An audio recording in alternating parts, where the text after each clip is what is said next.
Kevin Bowen, Kevin's Corner, welcome back. Certainly got to have two podcasts this week with the Colts making a couple of moves as we get to the end of week 2 of free agency, and then we're seeing Devin Funchess join the Packers as well. So figured we'll get one to you here on Friday morning. I'm recording this, and we'll probably get into more of a kind of one a week podcast now moving forward. We still have a decent amount of Twitter questions via the DMs, and I know a lot of people are like, hey, you haven't asked for Twitter questions and all that. I'm like, yes, I get that.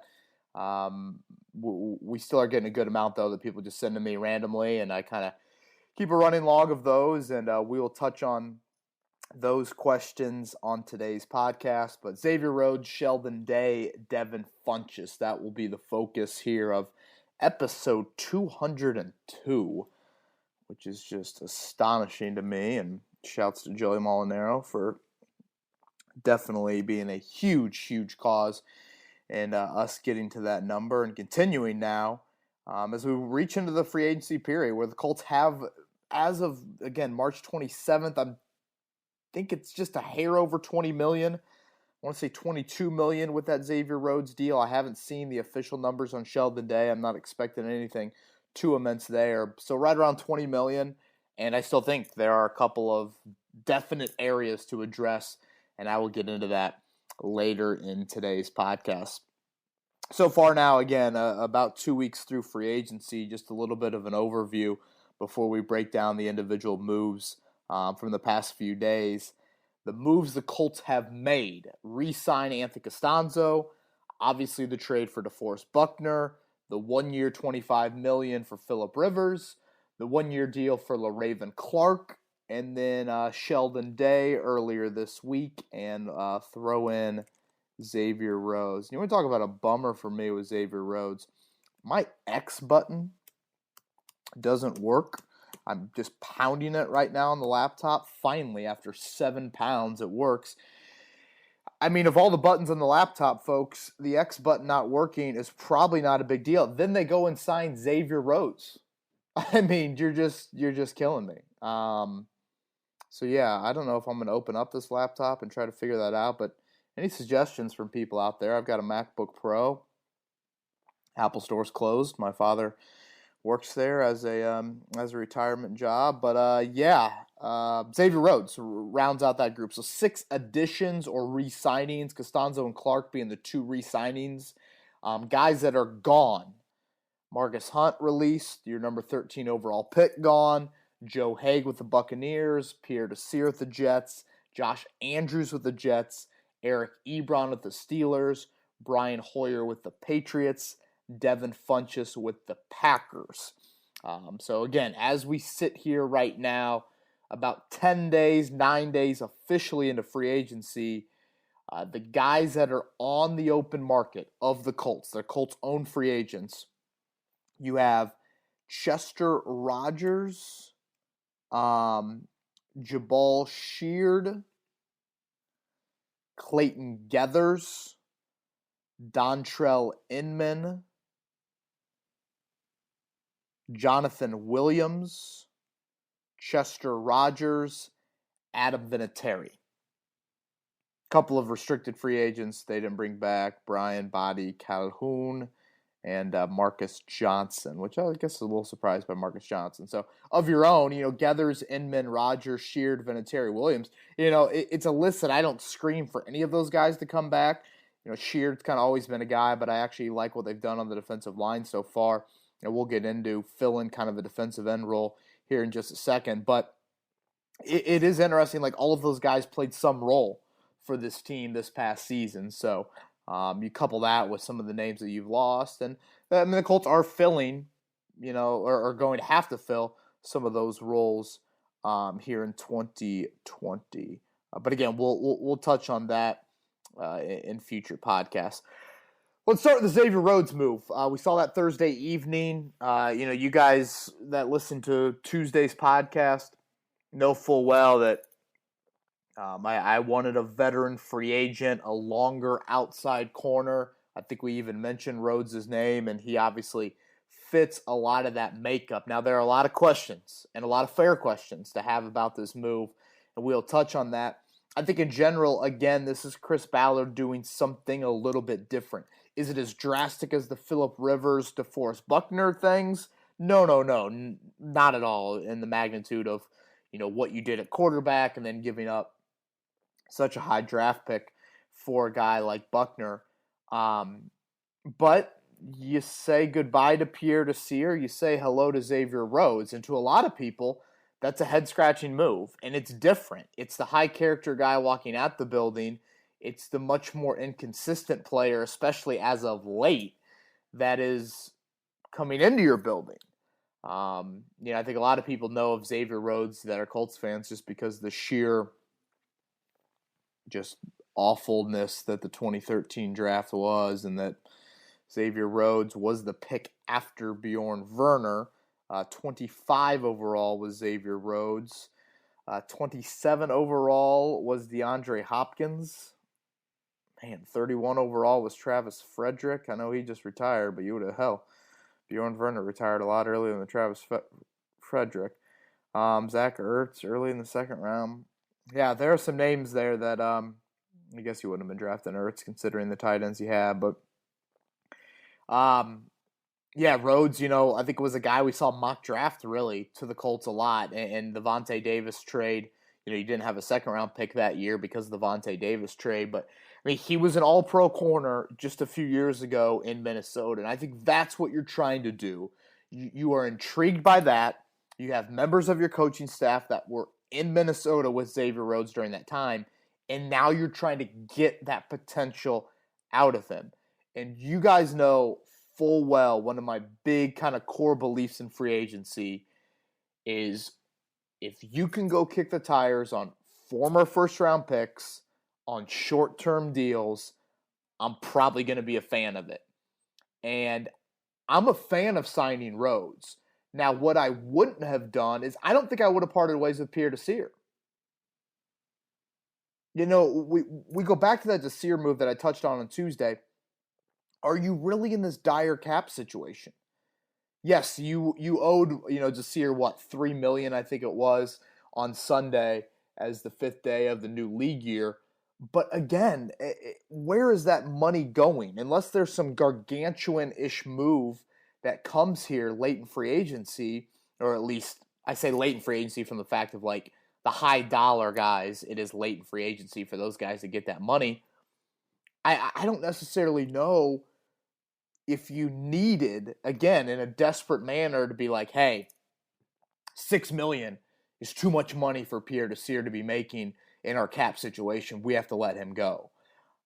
Me looking at it, and honestly, I feel like Chris Ballard, they preach competition so much, let it play out, get to training camp, etc. Why not Xavier Rhodes and Pierre Desir in the same room? And those two guys are, duking it out maybe for that outside corner veteran presence. And if you have an injury, both those guys are on your roster. Or if, Quincy Wilson looks terrible, or Marvell Tell doesn't make a jump, or Rock Yassin still shows some inconsistency, those factors, now you have two guys that, again, on the short-term level, maybe you can get them to be playing at a high level. So I guess that's where my gripe would be, but I still stress former first-round picks on one-year deals, that is a big part of free agency for me. It's no guarantee, but it's low risk, high reward. And if you can get 2018 Eric Ebron out of this deal, it's a slam dunk. Now, if you get 2019 Eric Ebron, it doesn't look great. It's a miss. And that's where, okay, do you have the backup plan? That's where I think if you could have held on to Desir, that would have been something that I would have kind of tried to look into a little bit more. Rhodes as a player, one thing that is a bit of a head scratcher is he's only forced 4 turnovers total the last 3 years. And that is a big element of what Chris Ballard wants to improve on the defensive side of the ball, is getting guys that create more turnovers. So he doesn't really check that box there. And I just look at this move and I think higher ceiling than Desir, but a lower floor. I mean, if you look at the last couple of seasons, without a doubt, Pierre Desir is the far more consistent corner than Xavier Rhodes. Penalty-filled Rhodes, struggling out on an island, a lot of kind of one-on-one man matchups. We certainly saw it last year. You know, nationally televised game. I think it was Seattle maybe late in the year, Monday night game, where Rhodes kind of throws a temper tantrum on the sideline, and Mike Zimmer had some words about it. And a lot of Vikings fans and thought he could have been benched, and he didn't play anywhere close to the amount of money he was making. When he was an All-Pro in 2017, he signed a big, I think it was a 5-year, $14 million deal. Last year, he was the fourth highest paid corner in the league. He didn't play anywhere like that. He was terrible last year. So when you look at Desir the past 2 years, again, it's a far more consistent corner. Now, what the Colts see in it is they see that we won't ask him to do things that Minnesota asked him to do that much throughout a game. It's not going to be this, hey, you're on an island, you're going to travel with corners, things like that. Now, having said that, I look at the Colts right now and I think to myself, okay, who would be your guy traveling with opposing wideouts? Rock Ya-Sin, as a rookie, you didn't have high expectations for him in a shadow role. When he was in a shadow role, he was exposed. Rhodes was clearly exposed last year. So that is a question for me I have going into 2020 is, again, the Colts don't implement that a lot, but when there are game plans that do arise throughout the course of a season, who is that guy for you? The loss of DeAndre Hopkins outside of the AFC South now, that isn't as pressing of a need, certainly, I think. But still, let me pull up the Colts 2020 schedule and try to tap into a little bit of that. But again, I think that's a very fair question to have about where you look at the Colts right now and say, okay, again, when they want this game plan to be installed, implemented, have a new wrinkle, what are you looking like if you do want a guy that, again, is more in that exclusive shadow role? OBJ, Allen Robinson, I don't know if he's at it. Has A.J. Brown become that guy? If A.J. Green can turn back the clock a little bit. Adam Thielen, when you face off against the Vikings.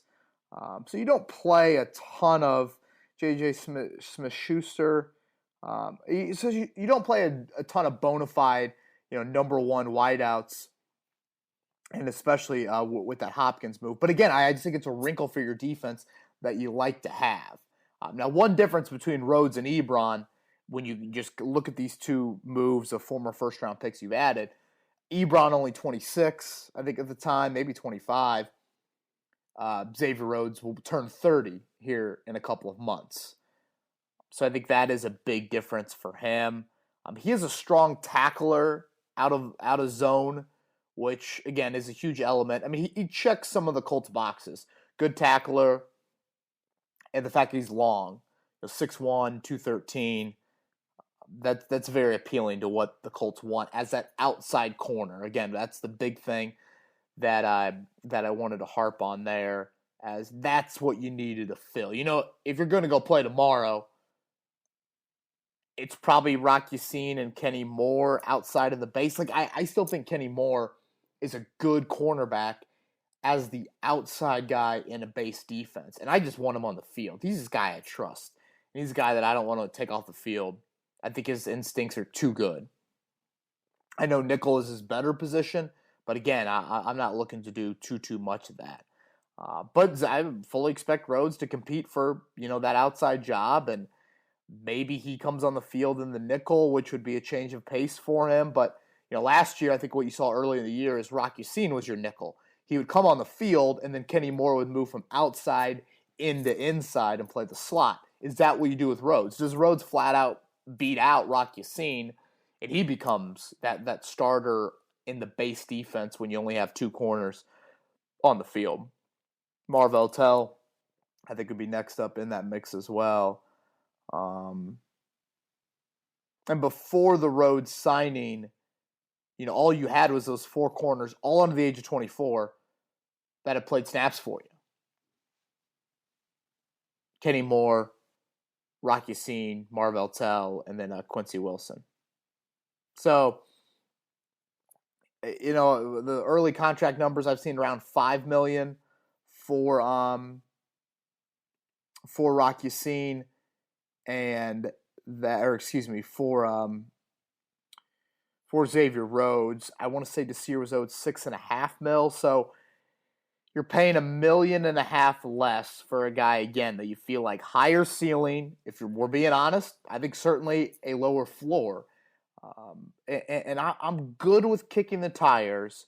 You're banking that your coaching staff, Jonathan Gann, and your cornerbacks coach, who had been there when Rhodes was an All-Pro, was there from 2014 to 2017, you're believing, okay, that guy can tap into some technique flaws that maybe Rhodes had or really did well earlier in his career. That's what you're trying to find out. And you're going to ask him to do some things that he didn't have to do on a down-in, down-out basis when he was with Minnesota. But if I could have kept Desir and let those two guys play it out, I just think it's such a critical position that the more bodies you have there, simply the better. All right, moving on, Sheldon Day. I love me some Sheldon Day. I've always liked him. You guys know I'm a Notre Dame fan, and he's got a great motor. He just always strikes me as just a happy guy playing football, and I probably have an affinity for guys that I don't feel like are the ideal or the prototypical body types for their positions, yet they just get it done. Kenny Moore probably being one of those guys. Sheldon Day isn't going to be any ESPN the body issue, but he's just a really productive player. And when you pair him next to DeForest Buckner, I mean, oh my gosh, Greek god versus whatever you want to describe Sheldon Day, just because 6'1", 294, that's not a body type you usually see in today's NFL. Is okay, he's your nose tackle type of guy, but I think that's the role that he will be playing. Now, I still think Grover Stewart starts on early downs, but Day can rotate in. The Colts, several times, they will start series with a totally defensive line group just to keep guys fresh throughout the game, and I think that's where Day comes into play. Again, very quick first step. It's the short area quickness where Day has really excelled, dating back to his days at Notre Dame. He just catches offensive guards off guard. Not to jumble too many words in there, but that's simply what he does. They're like, whoa, where did he come from? And, I am curious of, did they watch DeForest Buckner tape and then become a little bit more enamored with Day? Because Day started to end last season and started throughout the playoffs for San Francisco. He was their starter at defensive tackle alongside Buckner, and then Nick Bosa and Eric Armstead flanking him and Dee Ford rotating in. You talk about an I-step test, which one doesn't fit given how much money they make, and Sheldon Day would be atop that list. But, this guy's a fourth-round pick, and Jacksonville had him for a year and a half. They waived him, and when San Francisco was terrible, they pounced on that waiver claim in 2017. He's been with them ever since. And I just think the Colts have made it clear that if you were ranking position groups for this football team that underperformed the most last season, I think I'd put defensive tackle atop that list. I mean, just really underperformed.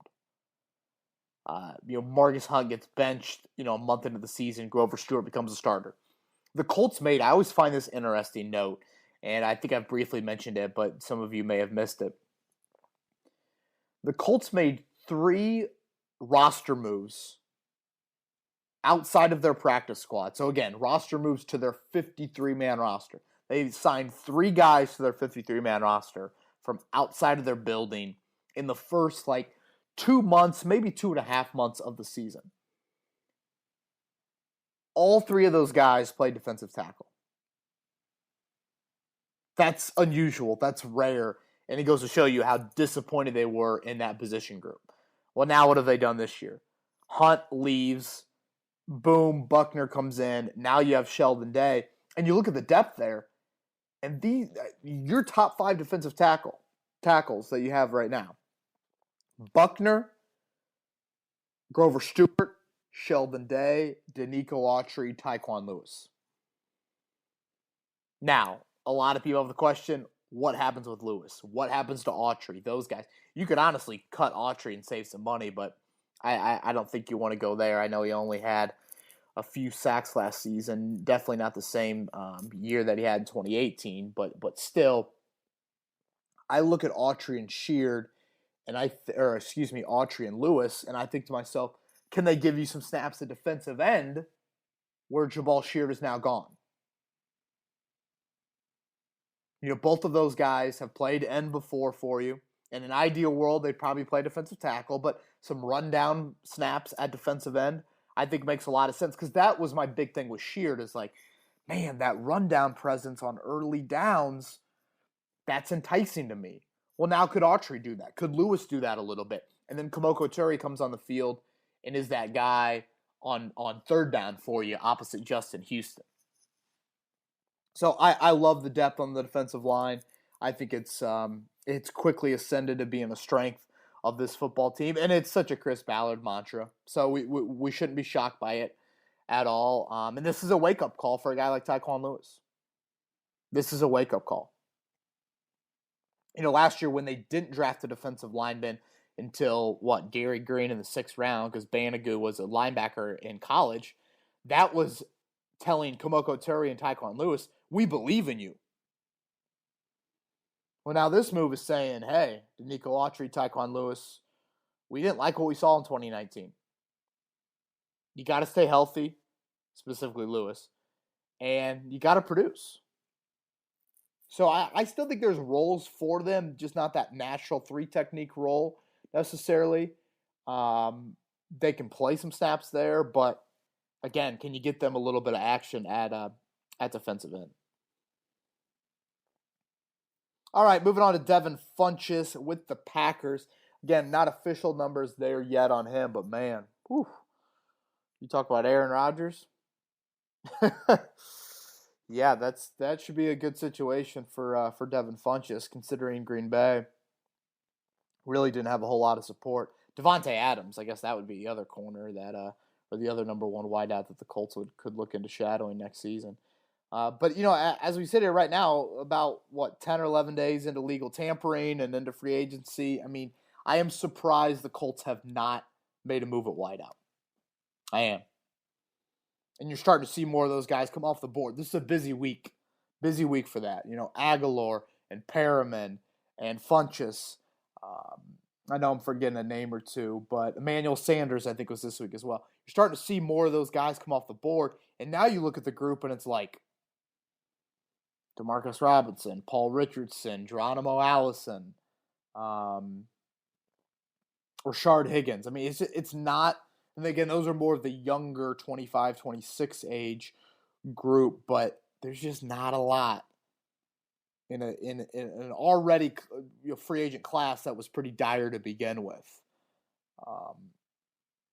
So if you look at last year for the Colts, it was a group that underperformed at wideout, and Deion Kane obviously is no longer here. Devin Funchess is gone. Dontrell Inman and Chester Rogers are free agents. I mean, if you're going to go play tomorrow, it's Hilton, Pascal, and Campbell as your top 3. Decent group. Really want Hilton to be healthy. Same thing for Campbell. Pascal, nice story for sure. He's still young, but I'd feel better if he was my number 4. And then again, I will stress this so much. You've got to think about life after T.Y. Hilton. And Chris Ballard has mentioned that although last year we saw differently with some wideouts there in the 2nd round range, the guys that came in were instant impacts, the A.J. Browns, the D.K. Metcalfs, the Deebo Samuel, some of those guys. Ballard was very honest earlier this offseason in talking about college wideouts coming to the NFL It is no slam dunk. Here's the Ballard quote about that. I don't know if you ever get one out of the college ranks who is completely polished. They have traits to be ready. It's one of the harder positions coming into the league. Can it be done? Yes, it can absolutely be done. You see it in the league right now. But with all the press coverage, with all the different looks they get, with the physicality and all the things they have to deal with in our league, it is not an easy transition.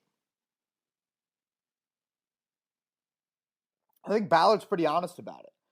And that's a lot of things to be investing just strictly. I'm not acting like free agency is going to offer some guarantee answer. And I know people are scared of free agent wideouts and this and that. But you saw it in the Super Bowl this past season. What Sammy Watkins and Emmanuel Sanders, free agency and trade, gave to their football teams, it was needed support. And just because you've had misses there, and again, free agent wideouts haven't lived up to their contracts, it doesn't mean that should scare you or ignore you. You keep plugging away. You keep trying. You got a different quarterback. You can't be scared of that. And I just think it's a lot to go into the draft and say, all right, here we go. Day one ready. We need it. I know it's a great draft class at wideout, and that's certainly, I think, playing into some of this for the Colts. But I think about the need now, and I think about the need moving forward. And I will say this a lot this offseason. Offensive line and the wideout group, they mean so much, especially the bigger body wideout. I've probably changed my stance a little bit there. You know, earlier in the offseason, I know when we talked about wideout, it was so much of like, just give me a guy that's going to go score with the ball in his hands. Yards after catch. Give me a guy that can go make plays. I don't care what the body type. Now you lose Funchess. You see what Rivers is used to dealing with. I look at it and think, man, that bigger body wideout, that's pretty enticing to me. Before we climb into Twitter questions, one last note on the receivers.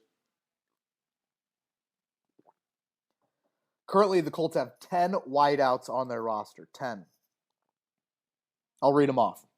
Rodney Adams, Paris Campbell, Ashton Doolin, Malik Henry, T.Y. Hilton, Steve Ishmael, Zach Pascal. Somewhere Joey Molinaro's laughing at that.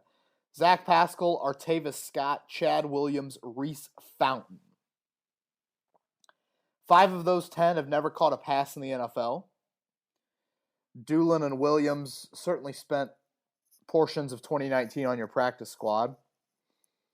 And Campbell and Fountain are coming off season-ending injuries. I like Reese Fountain. I think it's a great story, certainly. But again, I'm not putting all my eggs in the Reese Fountain basket.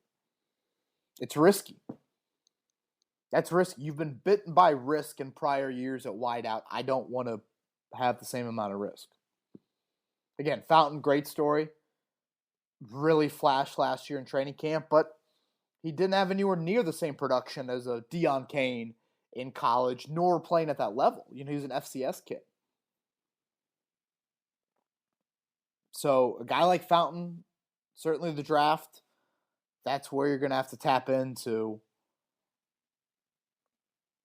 some guys that can provide quality instant impact early in the 2020 season. All right, Twitter question time. Got about 10 or 11 here that I will hit on. Let's start with Zach. This was sent before the Xavier Rhodes signing, FYI. But Zach says, seems to me Ballard's strategy is to get to the quarterback quick. Houston, Buckner, and Turay, when Turay was healthy last year, mixed with Leonard and Okereke covering means in a perfect world, the DBs don't have to cover very long, but this DB group scares me with how young and inconsistent they are. There has to be more infusion of talent somewhere. Do you think Eric Berry is still on the table, or is it a draft-only option? Well, a lot of things to hit on there, and again, that was sent before the Xavier Rhodes signing, so that adds something to that corner group.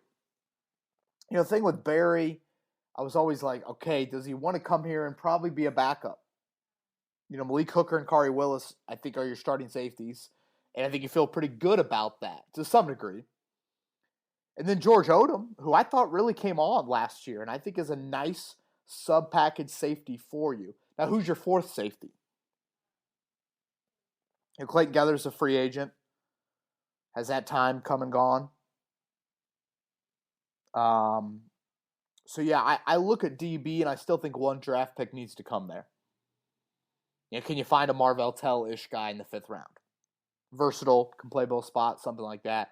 That would be intriguing to me.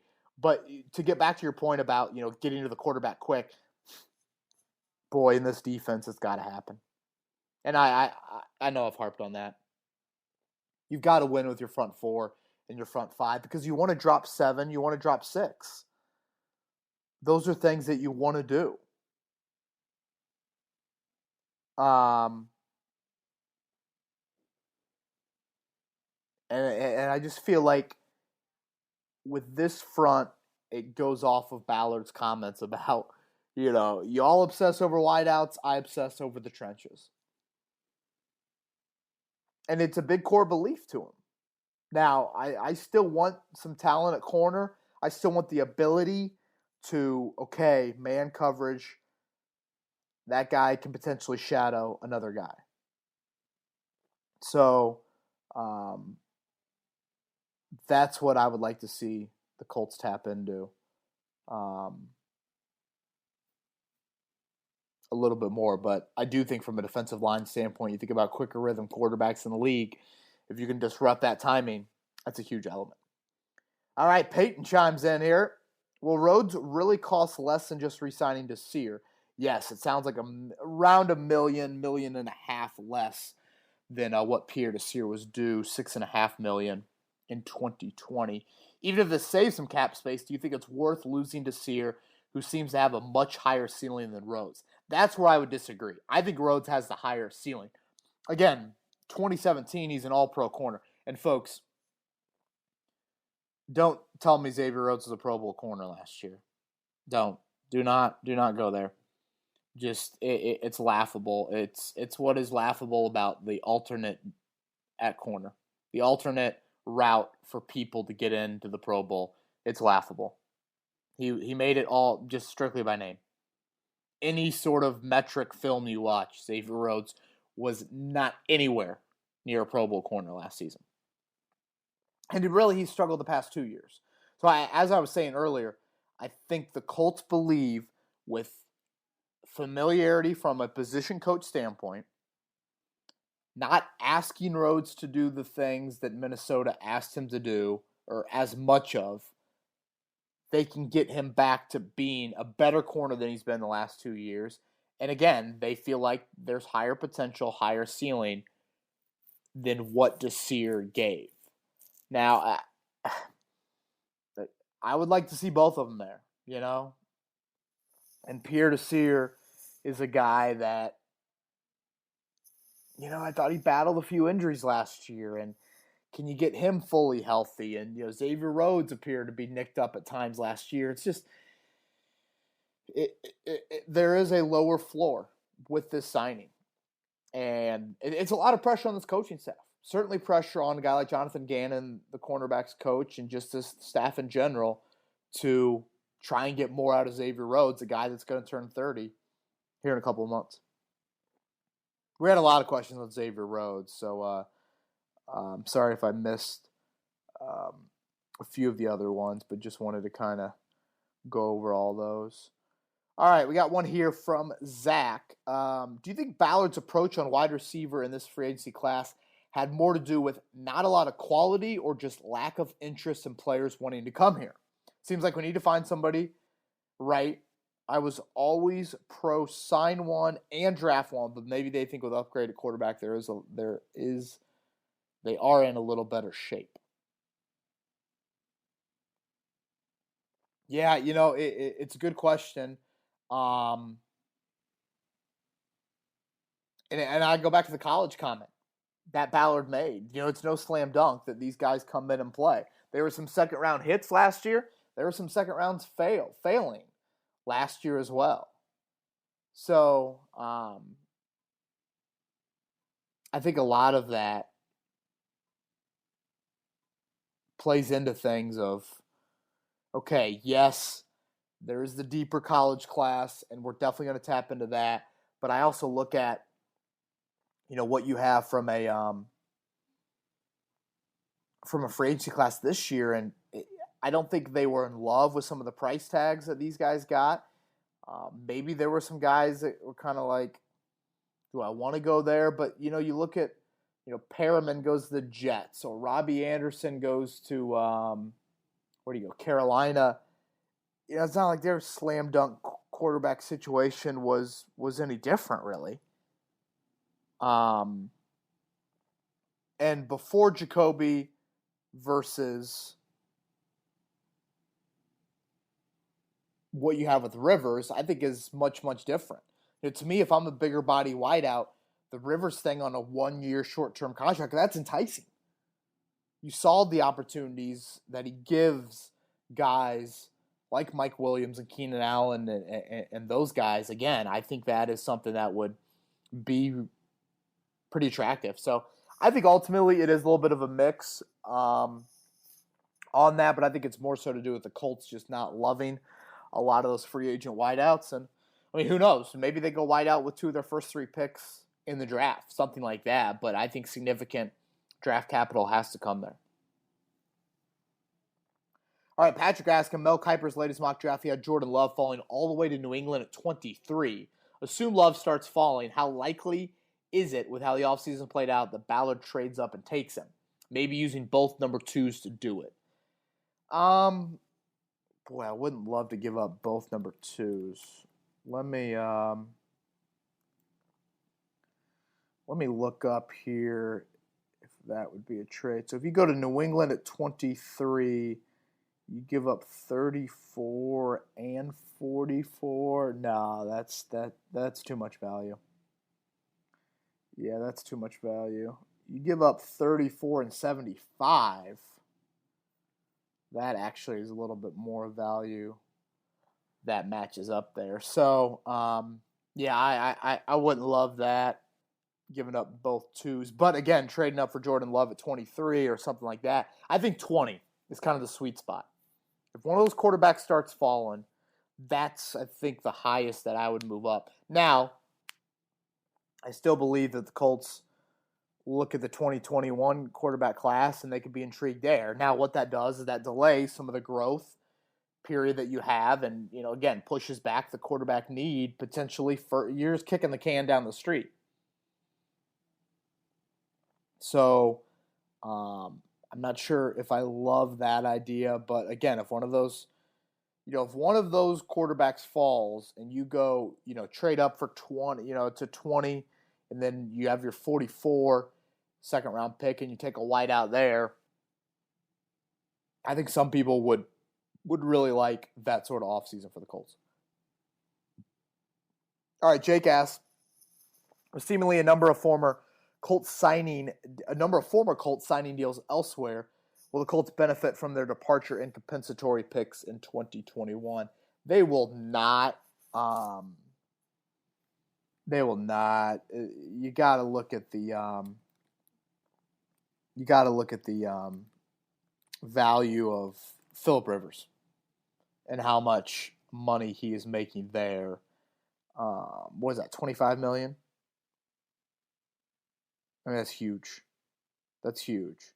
Now, again, you've got guys like Ebron and Haig and Funchess. Now, Pierre Desir won't count because you released him.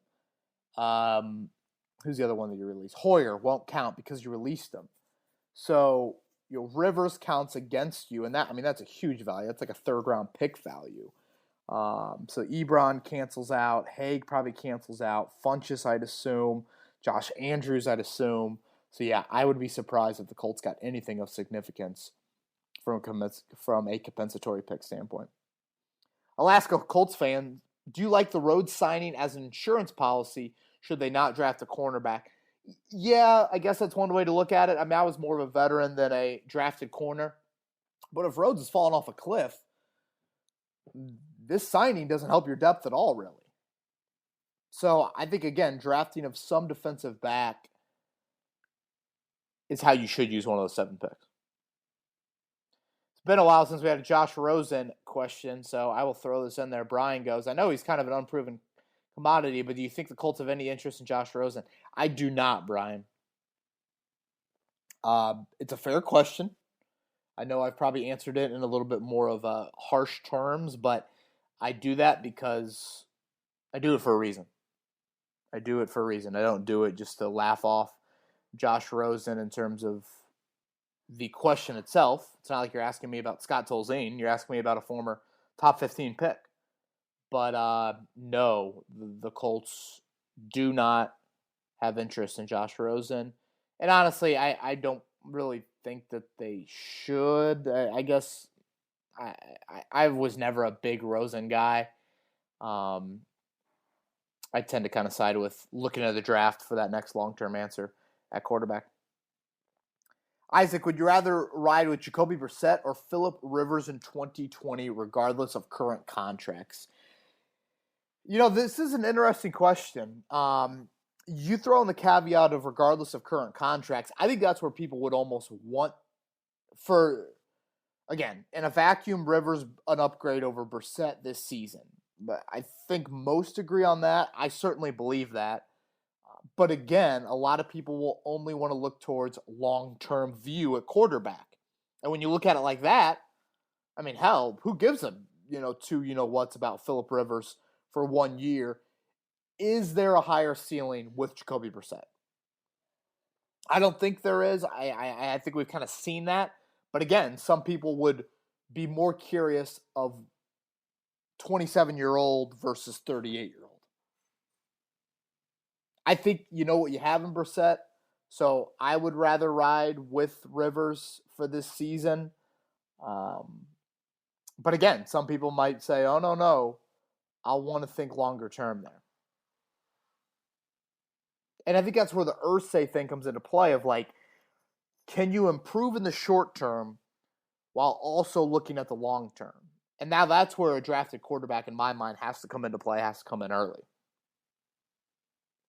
I don't know if any of you guys caught that Jim Irsay interview with Jeffrey Gorman over on Colts.com. Last 20 minutes is all music talk, but first 30 was actually great.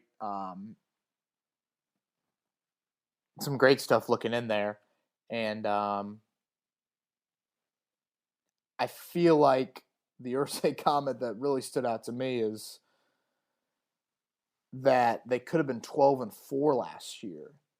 And I just think that's a dangerous slope to go down.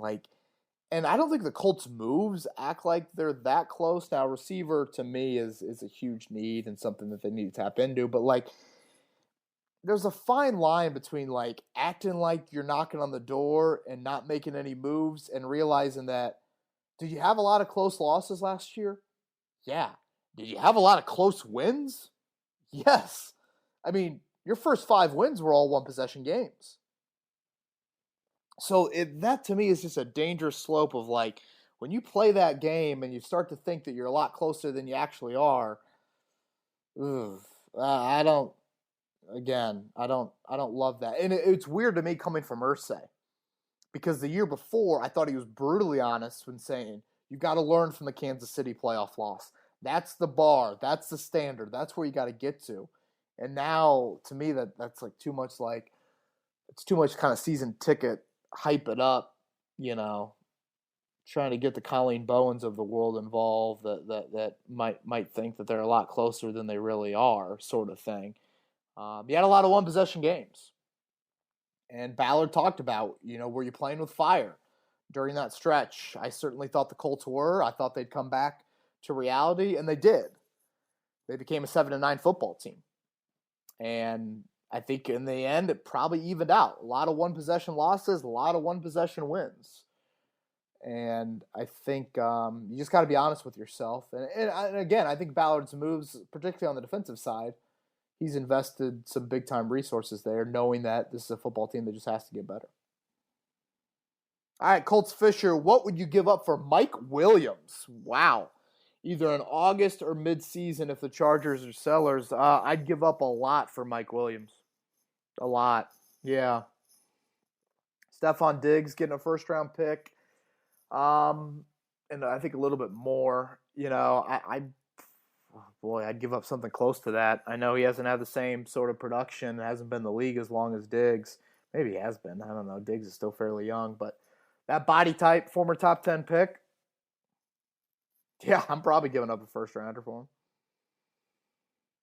J Bones, thoughts on pursuing Deshaun Watson? I doubt there's any real chance.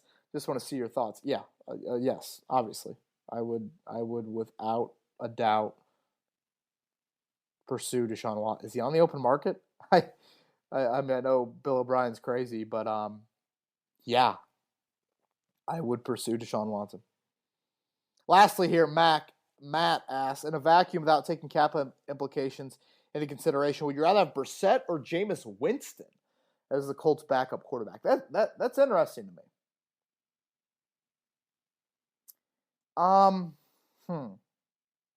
Okay, I view backup as like that's your backup quarterback. Like it's not really a long-term option to me. At least I would in this situation. Again, cap situations out the window, long-term implications on my mind, Winston for sure. But there's too much volatility there for me to have him as the backup. At least with Brissett, I know what I'm getting, and I can kind of script the game plan around that. With Winston, hell, I could be getting 300 yards. I could be getting freaking 30 picks. And that's dangerous for me.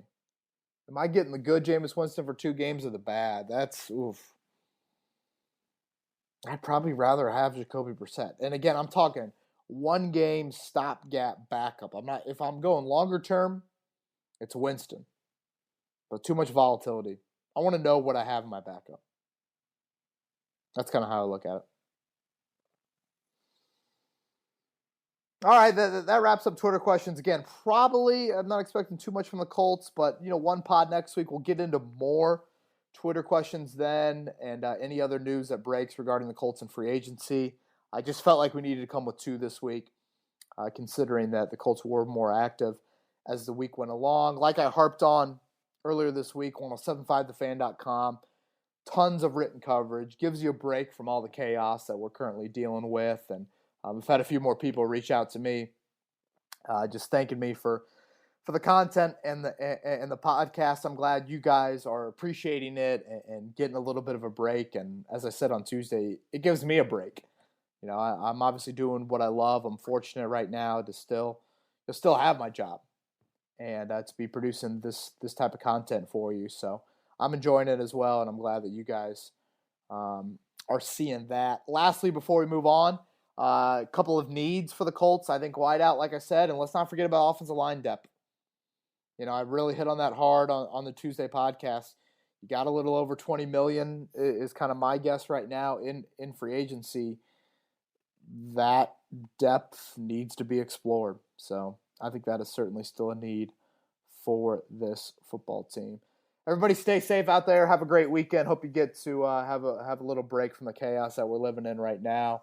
And again, KBowen1070 on Twitter. If you have any Twitter questions, DM me, and I will get to them next week. Everybody have a great weekend, and thanks for listening to another edition of Kevin's Corner.